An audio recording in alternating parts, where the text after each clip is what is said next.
ময়মনসিংহের ভালুকায় ৪ নং ধিতপুর ইউনিয়ন কৃষক দলের সদস্য সচিব ওয়াসিকুল ইসলামকে হত্যার উদ্দেশ্যে সন্ত্রাসী হামলার প্রতিবাদে বিক্ষোভ মিছিল ও প্রতিবাদ সভা অনুষ্ঠিত হয়েছে।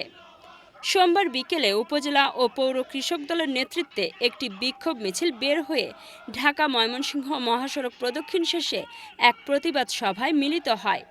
আয়োজিত প্রতিবাদ সভায় বক্তব্য রাখেন উপজেলা কৃষক দলের আহ্বায়ক তারিকুল ইসলাম তারু, সদস্য সচিব মেজবা আহমেদ মাসুদ, পৌর কৃষক দলের সদস্য সচিব তোফায়েল আহমেদ টুটুল, উপজেলা কৃষক দলের যুগ্ম আহ্বায়ক আমিনুল হক খান, মনিরুজ্জামান খান, শাহজালাল আকন্দ, দুলাল তালুকদার, ওমর ফারুক, আবুল কাশেম, সেলিম খান রোবেল, মনিরুজ্জামান, শেখ জামান, পৌর কৃষক দলের সিনিয়র যুগ্ম আহ্বায়ক নোমান, কামরুজ্জামান চান মিয়া, তারু মিয়া সহ অন্যান্যরা।